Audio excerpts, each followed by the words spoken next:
Students, इस साल अगर आपने क्लास 10th का एग्ज़ाम दिया है तो ये वीडियो आपके लिए बहुत ही इंपॉर्टेंट और इन्फॉर्मेटिव होने वाला है। ध्यान से देखिएगा, इसमें मैं आपका जो रिजल्ट आने वाला है वो सीबीएसई ने किस तरह से डिसाइड किया है ऑब्जेक्टिव क्राइटेरिया, उसका मैं बिल्कुल इजी एक्सप्लेनेशन दे रहा हूँ और बेहद आसान तरीके से।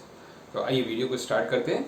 देखिए नोटिस को ऊपर देखिए, मेरे हाथ में भी नोटिस है, यहाँ देखिए मैं सर्कुलर में आपको दिखा रहा हूँ। फर्स्ट पेज में जो ब्लू मार्क किया गया है वो क्या है? Assessment of the marks. In short में बता दूं, assessment of the marks with the new policy, जो पैंडेमिक सिचुएशन के चलते हुए डिसाइड किया गया है उसके बारे में ही सर्कुलर है।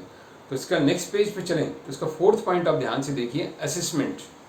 जो असेसमेंट आउट ऑफ 100 मार्क्स कैसे किया जाएगा? तो सबसे पहले जो आपको पता ही है 20 मार्क्स होते हैं, वैसे भी हमेशा होते हैं, अगर बोर्ड एग्जाम होता भी तो आपके 20 मार्क्स क्या के होते हैं? इंटरनल असेसमेंट के, जो टीचर्स आपको देते हैं प्रैक्टिकल के, प्रोजेक्ट के, असाइनमेंट के, या जो भी होमवर्क आपको दिया है उनको कैलकुलेट करके इंटरनल असेसमेंट 20 मार्क्स का। और 80 मार्क्स का के होते हैं ईयर एंड बोर्ड एग्जामिनेशन। जो ईयर एंड पे बोर्ड अपना एग्जाम लेता है वो 80 मार्क्स का होता है, जो इस साल नहीं हो पाए। तो जो इस साल नहीं हो पाए तो उनका असेसमेंट कैसे किया जाएगा? अगले पेज पे चलते हैं। जो ये वाला पेज आपके लिए बहुत ही इंपॉर्टेंट है, ध्यान से देखिए। इसमें एक लिस्ट दिख रही है आपको, पीरियडिक टेस्ट, मतलब जो टीचर ने टाइम टू टाइम आपके टेस्ट लिए हैं, 5 मार्क्स का, 10 मार्क्स का, 15 मार्क्स का, उन सबका एवरेज निकाल के 10 आउट ऑफ कैलकुलेट किया जाएगा। Then next half yearly 80 marks का हुआ हो, 100 मार्क्स का हो, 50 मार्क्स का लिया हो, तो उन सबका समअप करके एवरेज करके वो किस में से कैलकुलेट किया जाएगा? 30 मार्क्स से प्रोपोर्शनेट किया जाएगा। Then last pre board examination, अगर आपका 80 मार्क्स का हुआ हो, 100 मार्क्स का हुआ हो, 1 हुए हो, 2 हुए हो, 3 प्री बोर्ड हुए हो, तो उनका एवरेज निकाल कर जो मार्क्स है वो आउट ऑफ 40 से कैलकुलेट किया जाएगा। तो पहले में ये जो कैसे किया जाएगा, एक एग्जाम्पल लेके आपको सिंपल सा किसी स्टूडेंट का अपन एक एग्जाम्पल ले लेते हैं, सपोज कर लेते हैं मार्क्स, वो आपको बोर्ड पे करके दिखाता हूँ।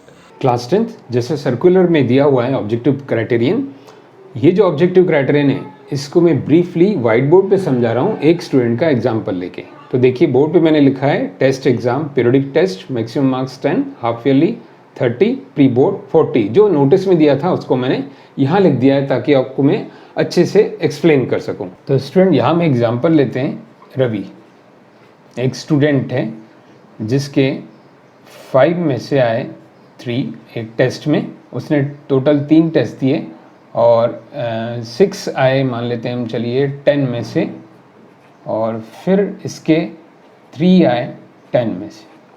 तो यहाँ इंस्ट्रक्शन क्या है कि बच्चे के वो मार्क्स लेने जो बेस्ट हैं। तो ये रेशो बेस्ट है, 5 में से 3, 10 में से 6, लेकिन ये कम है तो इसको हम रिजेक्ट कर लेंगे। तो इसका टोटल करें तो आ गया 9 आउट ऑफ 15। तो यहाँ आप कैलकुलेट कर सकते हैं कितना परसेंट में कन्वर्ट कर सकते हैं इनटू 100 करके, तो ये आएगा 60%। अब 60% ऑफ 10 बहुत आसान है आपके लिए। 10 का 60% कितना हुआ? 6 मार्क्स। तो ये रवि के जो टेस्ट के लिए बोर्ड के हिसाब से मार्क्स आ गए 6। अब हम यहाँ बात करें किसकी? हाफ ईयरली की। हाफ ईयरली मान लीजिए 80 का हुआ, एक हाफ ईयरली हुआ, उसमें 40 आया। तो ये कितना परसेंट है आप देख सकते हैं, दिस इज 50%, आधा।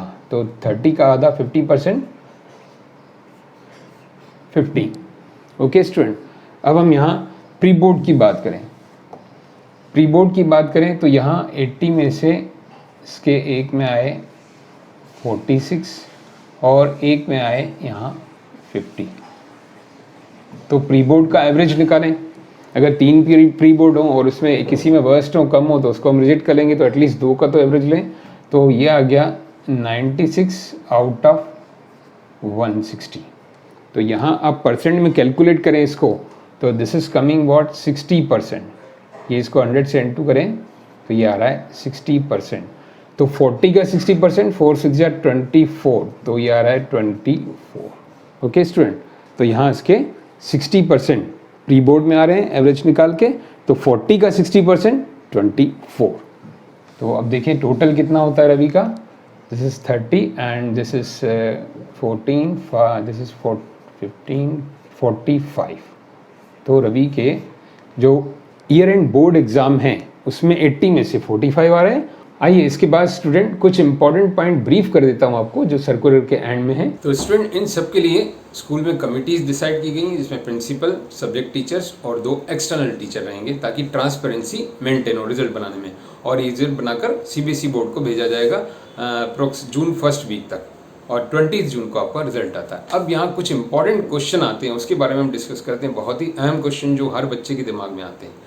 मान लीजिए किसी बच्चे ने टेस्ट नहीं दिया हो, किसी बच्चे ने प्री बोर्ड एक दिया हो दूसरा नहीं दिया हो, या किसी ने दोनों ही प्री बोर्ड नहीं दिए हो, तो देखिए उस केस में स्कूल डिसाइड करेगा। एक तरीका तो ये है कि उसके लिए एमसीक्यू क्वेश्चंस तैयार किए जाएंगे, उनको स्पेशली अलग से स्कूल बुलाया जा सकता है, सिचुएशन थोड़ी बहुत ठीक हुई, या ऑनलाइन लिया जा सकता है। और दूसरा तरीका या तो oral conversation by subject teacher, उसमें ओरली उनसे पूछे जाते हैं काफ़ी क्वेश्चन, जिससे वो सेटिस्फाइड हुए तो उसके हिसाब से मार्क्स मिलेंगे। अगर आपने टेस्ट नहीं दे पाए या कोई ऐसी प्रॉब्लम हुई हो या कोई मेडिकल ग्राउंड हुआ हो, तो उसमें आपको स्कूल पूरा फेवर करेगा। तो उसकी आपको चिंता नहीं करनी है कि जो हुआ सो हुआ, अब आप तैयारी में लग जाइए। अगर आपने अभी तक पढ़ाई नहीं की है तो स्टूडेंट आपको मैं एडवाइस कर रहा हूँ, अब अभी भी कुछ ना कुछ पढ़ लीजिए तो आप पास हो जाएंगे।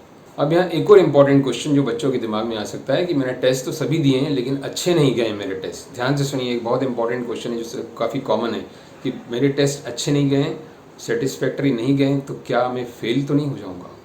तो देखिए यहाँ मैं सबसे बड़ी बात बताऊं, फेल होने के चांसेस तो नेग्लिजिबल हैं। एज ए टीचर मैं आपको बता रहा हूँ फेल होने के चांसेस बिल्कुल ही ना के बराबर है। लेकिन फिर भी मैंने जैसा बताया, मेडिकल ग्राउंड रहा हो, आप अच्छे से नहीं दे पाए हों, या आपने फिर इंटेंशनली पढ़ाई अच्छी नहीं की हो और आपने बिल्कुल ही वर्स्ट टेस्ट दिया, वर्स्ट टू वर्स्ट, कुछ नहीं लिखा हो, फिर क्लास अटेंड ही नहीं की हो, टीचर को रिस्पॉन्स ही नहीं दिया हो, तो उस केस में हो सकता है आपको कंपार्टमेंट आए। तो कंपार्टमेंट आती है तो आपको चिंता करने की ज़रूरत नहीं है। उसके लिए भी सीबीएसई ने ऑप्शन दिया है। उसके लिए एमसीक्यू टेस्ट होगा आपका फिर से, या स्कूल में बुलाया जाएगा या ऑनलाइन होगा। और वो किस में से बनाया जाएगा, जो सैम्पल पेपर्स अपलोड किए हैं लेटेस्ट सीबीएसई ने, उसमें से बनाया जाएगा। अब एक और important question, stream selection. Stream selection में तो एक फेवर किया गया आपके लिए कि आप कोई भी स्ट्रीम ले सकते हो, किसी भी तरह की कोई भी कॉम्बिनेशन बना के ले सकते हो। पहले ये होता था कि हायर परसेंटेज है तो मैथ्स साइंस से, कम परसेंटेज है तो कॉमर्स से, आर्ट्स से, पर अभी आप कोई भी स्ट्रीम में जा सकते हो। बट मैं यहाँ एक बात आपको बताना चाहूँगा, ये बहुत ही महत्वपूर्ण निर्णय लाइफ का रहता है, इसको आप सोच समझ के कीजिएगा। ऐसा नहीं है कि आपको स्कूल ने, सीबीएसई ने छूट दे दी तो कोई भी स्ट्रीम ले सकते हो, तो आप कुछ भी ले रहे हो अपने मन से, या अपनी दोस्तों की देखा देखी कर रहे हो, फ्रेंड्स की देखा देखी कर रहे हो, या किसी के प्रेशर में आके ले रहे हो।